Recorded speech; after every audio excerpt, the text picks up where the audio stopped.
এই নাই করে দেওয়ার দুঃসাহসটা আসে থেকে 2 বছর পেরোয় নাই, এখনই আওয়ামী কালচারাল ফ্যাসিস্টদেরকে দিয়ে আমাদের মন্ত্রী মিনিস্টাররা এক টেবিলে বসে খাচ্ছে, ডিনার করতেছে, পুরস্কার দিচ্ছে, শিল্পকলা একাডেমিতে ওদেরকে দিয়ে কবিতা আবৃত্তি করাচ্ছে। এত সাহস থেকে আসে? শাপলার গণহত্যার স্কাল্পচার ছিল, আমাদের যে শত শত আন্দোলন লড়াই ভারত বিরোধী সীমান্ত হত্যার বিরুদ্ধে, সেগুলো কেন আপনি জাদুঘর থেকে নাই করে দিলেন? জাদুঘরটা কেন ওপেন করতে দিলেন না? সব পক্ষ মিলে কমিটিতে একমত হয়েছে প্রথম অধিবেশনে যে অর্ডিন্যান্সটা যেভাবে আছে জুলাই জাদুঘরের, এইভাবেই আমরা পাশ করব। জামাত, এনসিপি সব পার্টি একমত হয়েছে। 40 মিনিট আগে, আধা ঘন্টা আগে, without giving any notice to the opposition, 4টা অ্যামেন্ডমেন্ট কেন আনলেন জুলাই জাদুঘর নিয়ে? তাহলে এই যে দেখেন, সংস্কৃতি মন্ত্রণালয় কাদেরকে বসিয়েছেন? এই মন্ত্রী প্রতিমন্ত্রীরা কারা? তারা কি জুলাইকে উন করে? তারা কি জুলাইয়ের পক্ষে কাঁদে? তারা কি জুলাইয়ের শহীদদেরকে ধারণ করে? যদি করত, তাহলে কেন আপনি ফেলানির যে স্কাল্পচার ছিল আমাদের থেকে 75-এ আপনি গণকণ্ঠ, হক কথার পত্রিকা, রক্ষী বাহিনী পাঠায়া পোড়া পত্রিকা সকালবেলা আইনা জ্বালায় দিতে পারছেন? কিন্তু এমন এক জমানায় বাস করছি, যেই জমানা থেকে চাইলেই আপনি আরেকজনকে আইনা ঘোষক বানাইতে পারবেন না। আমরা ওই জমানায় নাই। এটা তথ্য প্রযুক্তির জমানা। সোনার বাংলায় 72 ফিরে আসবে না। আমরা আগের জমানায় ফিরে যাচ্ছি না। অতএব যেটা সত্য অতটুকু সত্য আকারে রাখেন, তা না হলে দুষ্টামি করে লাভ হবে না। জাদুঘরটা কেন ওপেন করতে দিলেন না? সব পক্ষ মিলে কমিটিতে একমত হয়েছে প্রথম অধিবেশনে যে অর্ডিন্যান্সটা যেভাবে আছে জুলাই জাদুঘরের, এইভাবেই আমরা পাশ করব। জামাত, এনসিপি সব পার্টি একমত হয়েছে।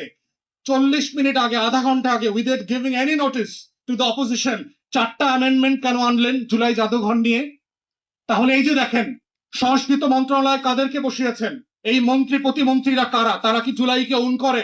তারা কি জুলাইয়ের পক্ষে কাঁদে? তারা কি জুলাইয়ের শহীদদেরকে ধারণ করে?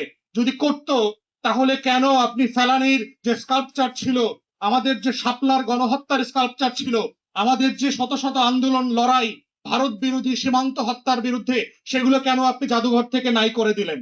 এই নাই করে দেওয়ার দুঃসাহসটা আসে থেকে 2 বছর পেরোয় নাই, এখনই আওয়ামী কালচারাল ফ্যাসিস্টদেরকে দিয়ে আমাদের মন্ত্রী মিনিস্টাররা এক টেবিলে বসে খাচ্ছে, ডিনার করতেছে, পুরস্কার দিচ্ছে, শিল্পকলা একাডেমিতে ওদেরকে দিয়ে কবিতা আবৃত্তি করাচ্ছে। এত সাহস থেকে আসে?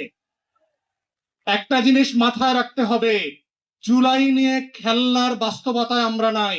জুলাই নিয়ে যেভাবে কাউকে ব্যবসা করতে দেওয়া হবে না, জুলাইকে নিয়ে খেলাও কাউকে খেলতে দেওয়া হবে না। জুলাই হচ্ছে আমার 100 বছরের লড়াইয়ের এক্সটেনশন। অতএব এই লড়াইটা হচ্ছে লড়াইয়ের জায়গা থেকে আমরা লড়বো ইনশাআল্লাহ। এবং জুলাইয়ের সবচেয়ে স্টেক হোল্ডার হচ্ছে বাংলাদেশের কোটি কোটি মানুষ, কোনো দল না, কোনো ব্যক্তি না। জুলাই কোনো ব্যক্তিকে নায়ক বানায় নাই, জুলাই শুধু খলনায়ককে চিহ্নিত করে দিয়েছে।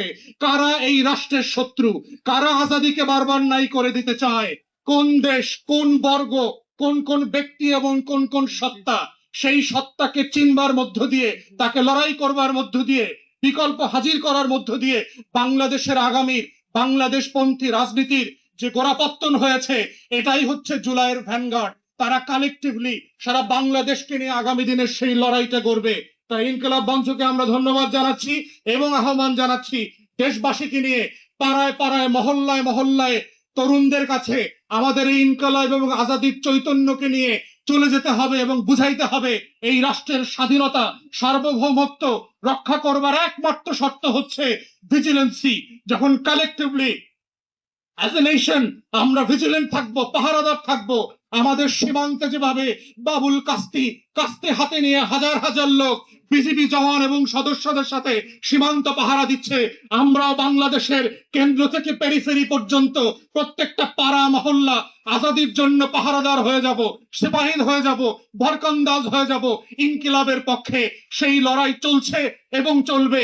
ইনকিলাব যুগে যুগে আজাদির আকারে হর্ষদ মোহানির কণ্ঠ থেকে বিভিন্ন ভাবে বিভিন্ন ফর্মে আসবে এবং সেই আশার লড়াইয়ের নাম হচ্ছে বাংলাদেশ জিন্দাবাদ। এটাই হচ্ছে আগামী দিনের জাতীয়তাবাদী রাজনীতির কেন্দ্রীয় স্লোগান হবে, ইনকিলাব ইনকিলাব জিন্দাবাদ জিন্দাবাদ। আসসালামু আলাইকুম।